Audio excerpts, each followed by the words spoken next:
Buenos dias guys and welcome back to series 3 of Mama Lotties. Now last year I had a really great time with my mamas in the kitchen, so this year I brought some young blood with me who are going to show me how to cook some really exciting fresh meals to suit almost everyone's dietary requirements.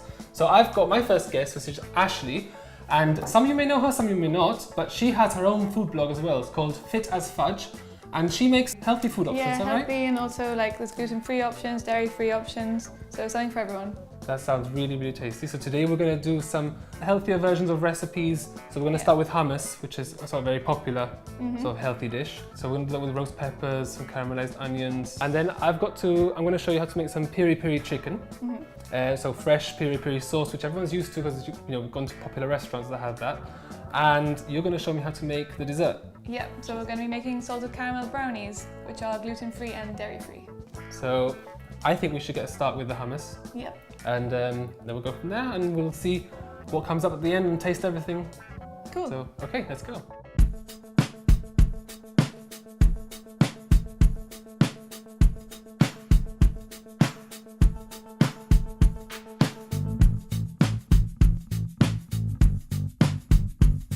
Right, so first up is a very popular dish which has taken Gibraltar quite by storm, and you can find it almost anywhere now. It's hummus, or is it hummus? I don't know. But we're going to start with this one, which is going to be a caramelized onion, roasted red peppers, just really simple hummus. So I think you've got almost a similar recipe than I do. Yeah, I've got pretty much the same thing, except I haven't put onions in, but I do a roasted red pepper hummus. Okay, well I'm going to add onions. So to start, I'm going to just chop these, or slice these down a little bit. I'm going to use just half an onion this time because we're not going to make a lot of hummus. So we're going to add half an onion with at least one jar, which is about 250 grams of the chickpeas for this hummus. So I'm going to start by frying them. Once these are sort of caramelized, crispy, I'm going to add a teaspoon of sugar on top, which is really going to finish that off. And then everything's going to go straight into the food processor. So a little bit of oil in the pan. Turn this to at least a medium heat because we don't want to burn the onions. We want these to be translucent. So you just roughly chop them? I just roughly chop them because everything's going to go in the processor anyway. Yeah, exactly. So it doesn't really matter. Presentation's not key at this point because it's all going to be one big sort of blended mess, I was going to say, but it's a really delicious mess. And yeah, and then we just let this sort of start to heat up. In the meantime, before we started, just so we get a little bit of a head start, I roasted some red peppers and some garlic, just whole, which I put in the oven. So I'm just going to take this out. Okay. These I just sort of coated with a bit of olive oil and some salt. Perfect. So you need to give me a hand with this one. We need to de-seed the roast peppers once this heats up and these fry. Normally you'd have to leave these to cool, right? Yeah, leave these to cool a little bit and if they're too hot because it's just easier to manipulate. If you blend these whilst they're still hot, you're going to cook some of the ingredients and you don't want that to happen. You want everything to be cold because hummus is best when it's cold. Yeah, agreed. Just keep them hot, but the best thing is to de-seed them. The garlic, I left the skin on, so you can just squeeze these out and just remove the skin, and the garlic's going to be all soft and mashed in the middle, so I'll just scoop them out and leave them to one side. In my experience as well, if you've got a few seeds left, it won't really matter because it'll get mixed up in there and you won't notice them. If someone wanted to make these really spicy, they could add some chilies to them. Yeah, that's something that works really well, like a little red chilli. Or even a little teaspoon of chili powder if you didn't want to make it too spicy. Right.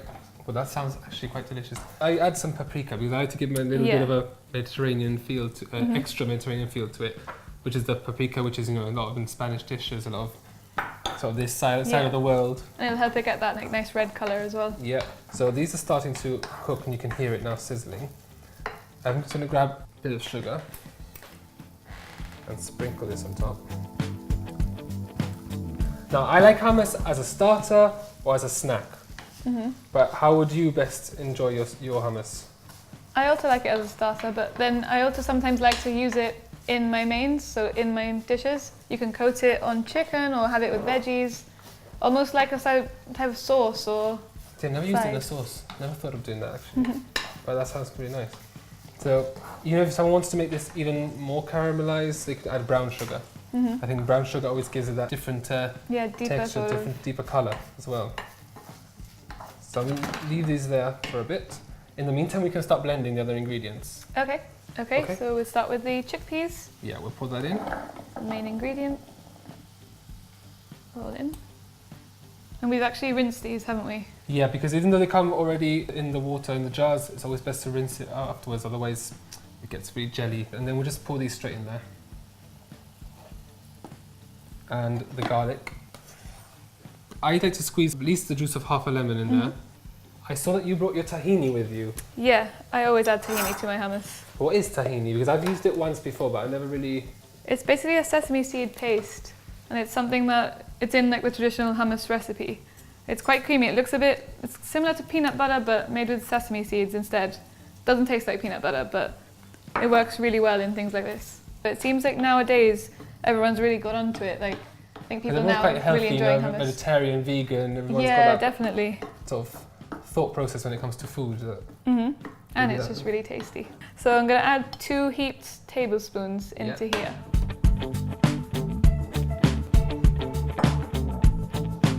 So in the hummus we've got tahini, roast peppers, garlic, chickpeas and a bit of lemon juice. These are done, I think, more or less, and I've left them to cool down a bit. So I'm going to add the onions to the chickpea paste now, which we're going to blend together with everything else. Okay, and do you want to add the paprika now? I like to add the paprika once it's blended, because then you can judge by the colour a bit and the salt as well. So make sure this is firmly shut. You can see all the different colours mixing together. Quite pretty. And I like to add a bit of oil once this is blending as well. So, a bit of oil.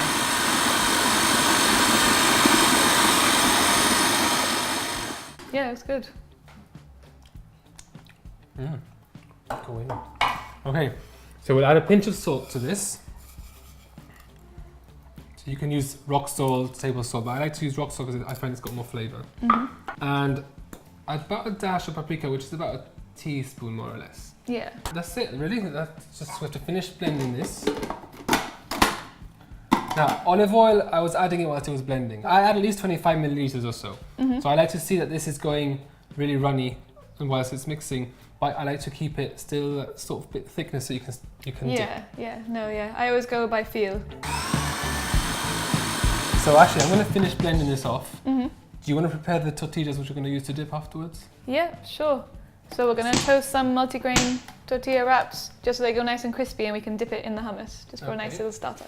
I like to do little triangle type shapes. I'm not sure how you want to cut them, but I normally just tear them up with my hands. That's how I tend to do it. I just fold it and then, that's quite cool. and then I'll cut it down, which I find is a little bit easier because it already marks it for you. Tortilla chips, although they're soft now, when you put them in the oven and under the grill in the oven, they're going to go... They'll go nice and toasty and crispy. Only just for a few minutes. Right, we'll put this under the grill, quite a medium to high grill. Yeah, just a couple of minutes, we'll just keep an eye on them. So whilst that's grilling away, this is going to take a couple of minutes only. I think we should serve these up. I just sort of tend to pour it straight in there.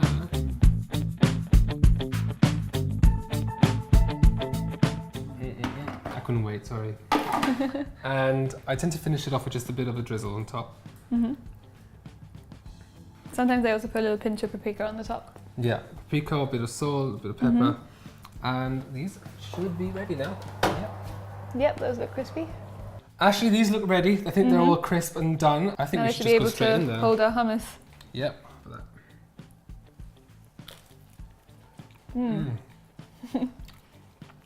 Really good. I think those peppers give it a really nice base to the hummus. They give it like a nice sweetness, don't they? And the caramelized onions probably help with that as well. Yeah, definitely. But it's not too sweet, which is great. No. And this can be a starter, a snack. When anyone's hungry throughout the day, they can take these.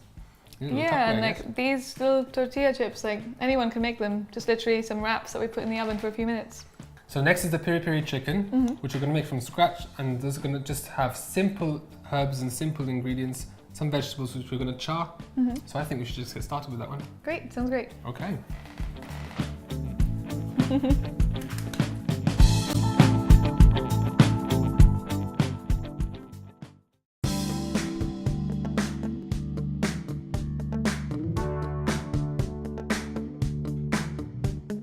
We're back for our main course, that Portuguese favourite Piri Piri chicken.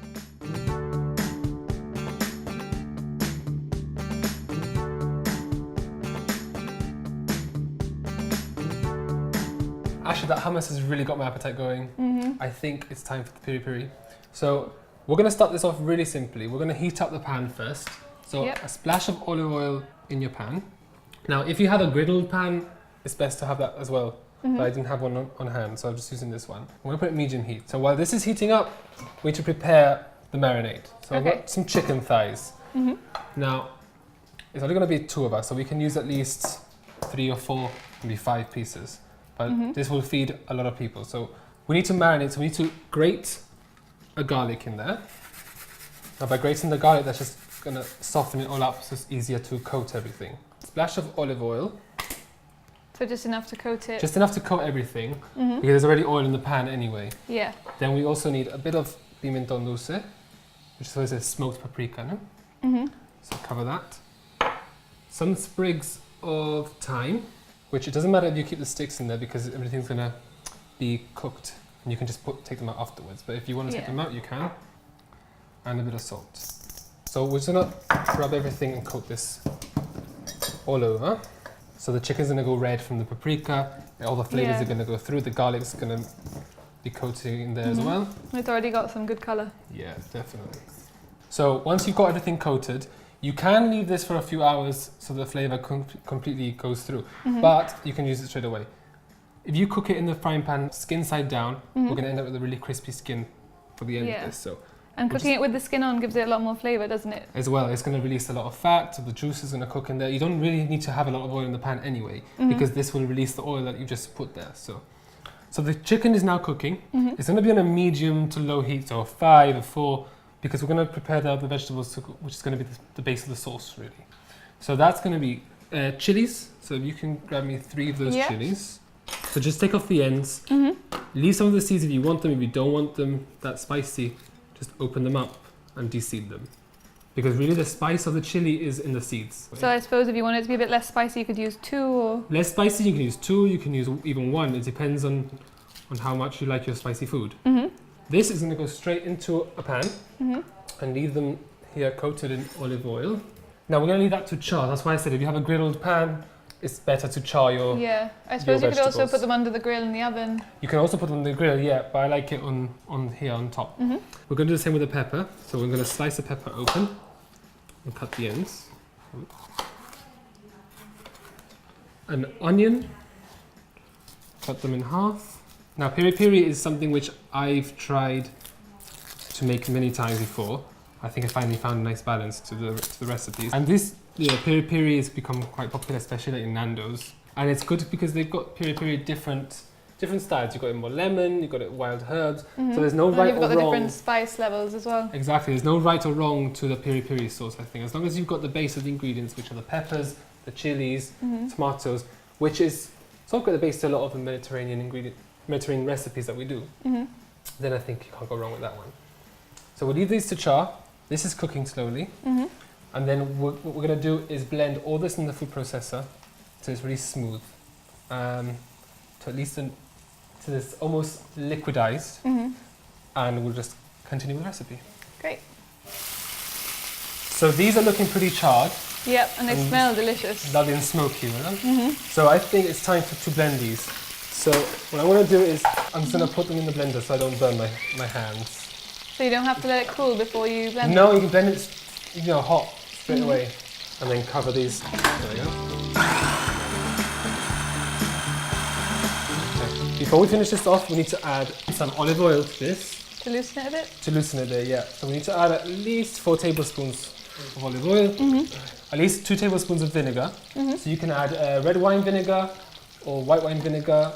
So to complement the paprika that's already in here, we're going to add it in here to the sauce. And that will give a nice smoky flavour to it.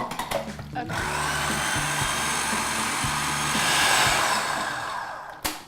Right, so that's almost done. We'll just taste test it, and if not, we'll season it with a bit of salt, and if not, a squeeze of lemon if we find that it's a bit too sharp. Okay. I think some salt needs to go in there. Ooh, spicy.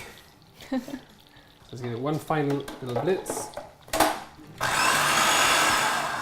And then this sauce, it's going to go straight in here. So first we have to flip the chicken over. The skin's gone all nice and crispy on the other side. Yeah, the skin's going to go nice and crispy. Everything's going to be really well done on one side. Then we're going to coat it with the sauce. This sauce is just going to cover everything. You can save some sauce for the end if you want to.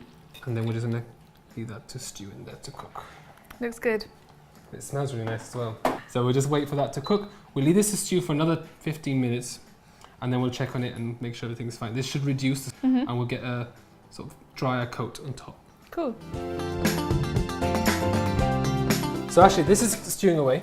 This is going to reduce and it's almost there. So in the meantime we're going to prepare the side, which is going to be spicy minty peas. I know we've tried them before, they're known as macho peas. So I'm going to try and replicate that.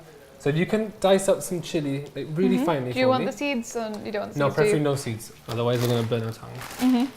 And in the meantime, I've got some frozen peas here, but you can use tinned peas, any sort of peas that you have lying around, just use that. So pour that in there.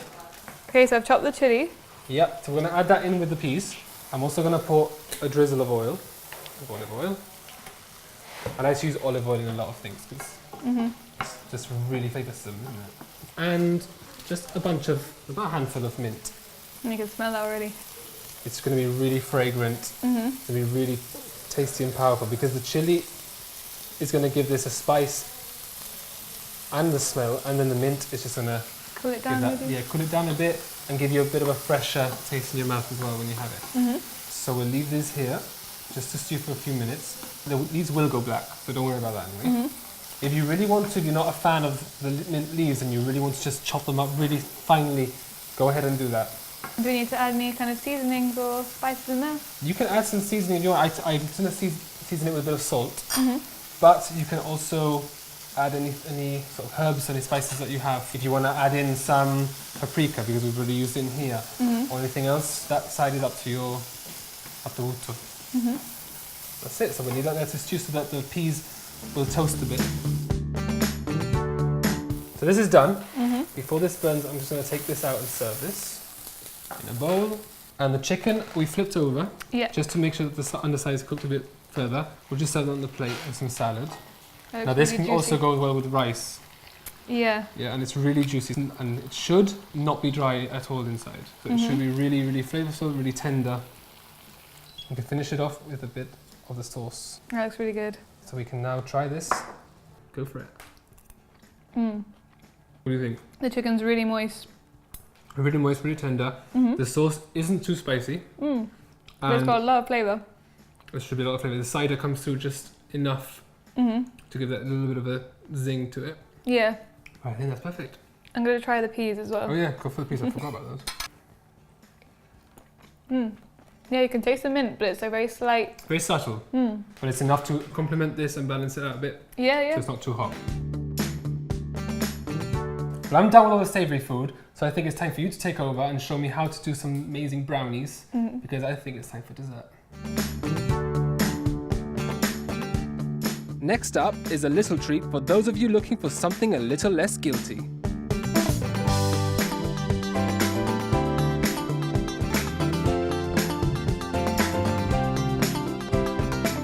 Ashley, you're going to show me how to make some really nice brownies. Okay, cool. Okay, so to start, we melt chocolate.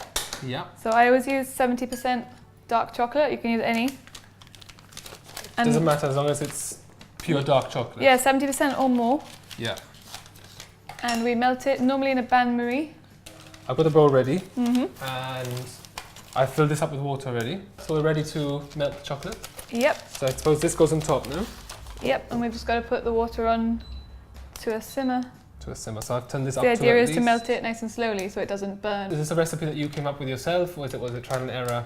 Yeah, like the way I come up with recipes, I look at other recipes online, like kind of the normal way of doing it, and then I try and see what I can swap to try and make it a bit more healthy, or to try and make it a bit more like allergy friendly or gluten free.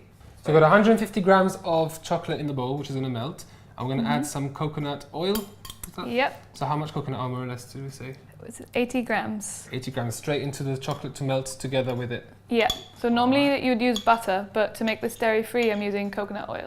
I actually thought it might change the texture, but when I tried it, it came out really well. So. Now the good thing about brownies I was going to ask is that usually you get some which are really dry or some which are really soft. How would you describe these? Are they going to be like squishy, moist? Yeah, ones? these are really moist. I think a brownie has to be moist. It has to be fudgy. Yeah. I think a dry brownie isn't really a brownie. No. Ashley, this looks like it's almost melted. So what's the next step? So once that's melted, we leave it aside to cool, and then we beat eggs in the mixer. Right, so I'm going to take this off the heat. Grab the food processor and move on to the next bit, no? Yep. So we need Perfect. 2 large eggs. So I'll crack them straight in. The egg white and the egg yolk. Yep. Okay. Whole thing. Then we basically just beat them at a high speed until they go light and fluffy. Yeah.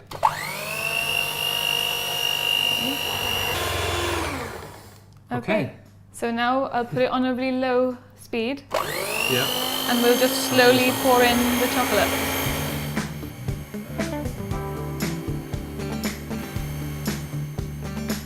So in there we've got the eggs, the coconut oil and the chocolate. Everything's mixed together and it looks really light and fluffy and creamy. Yep. So next we're going to add 140 grams of maple syrup. So this is going to be our sweetener. So instead of sugar, we're using that one, which is a natural sugar, natural sweeteners. Yep, and since it's the syrup, it'll help keep that like moist, fudgy texture.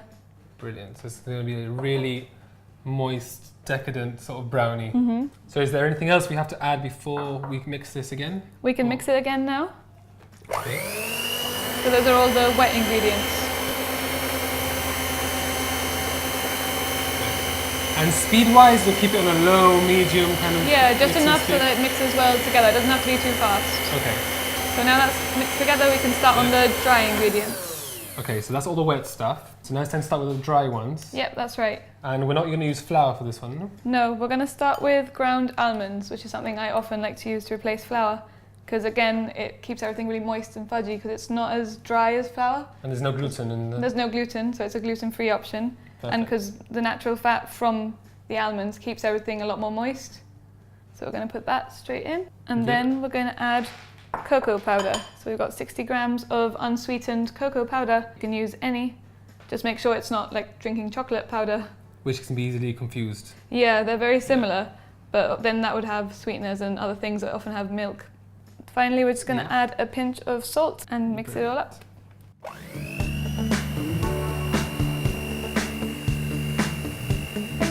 Actually, this looks like everything's blended in perfectly and it looks really, really creamy. Yep, So that's what's the perfect. next step? Now we're just going to pour it into our baking tray.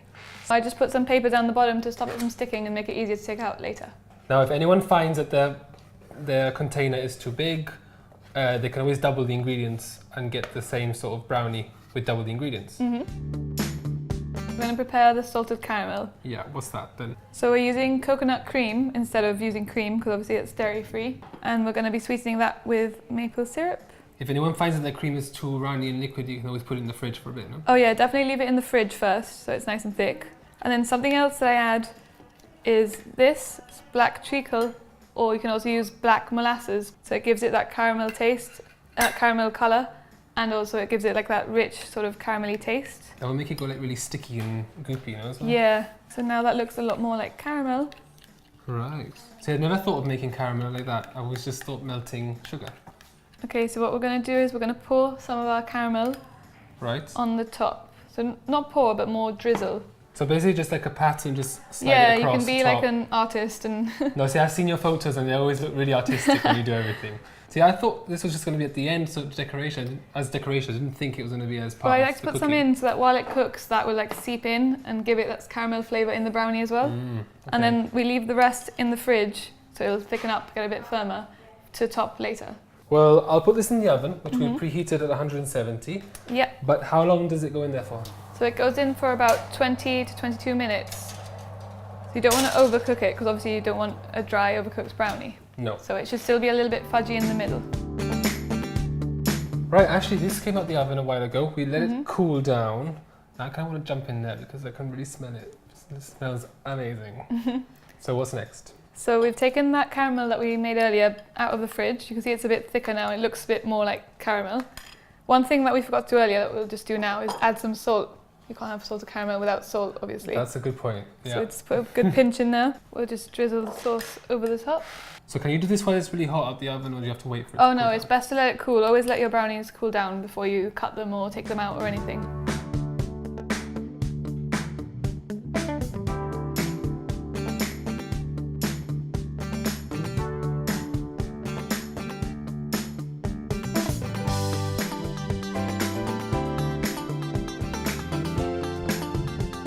I think we should give these a try before we serve them. Okay, yeah. Yeah. So So now the caramel is melting because these are still a bit warm. yeah, because obviously we've done these just now, but ideally you'd leave them to cool down completely so that this wouldn't happen and it'd stay nice and thick. Okay, I'm just gonna dive in there.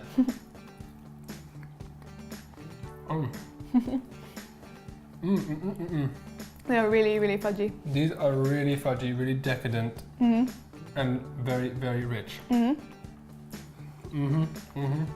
we haven't used any flour, we haven't used any sugar. Nothing. Everything's gluten-free, dairy-free as well. Obviously you have to check the chocolate brand that you're using when you're melting. Make sure that's free from dairy, but most of the darker ones are. And if anyone wants to find the full recipe for this one, they can always check your website. Yep, it's on my website. So it's fittersfudge.com. Yep. Everything else is always on my website, which is mamalotties.com. And if anyone wants to see more recipes, you can always join me next week. But thank you very much, Ashley, for coming today. No, thank you for having me. It's been really fun. Thank you very much. So, see you again next week for another episode with 3 really lovely, amazing dishes again. If you want to catch up with all the recipes and ingredients for today's dishes, head over to mamalotties.com. See you next week.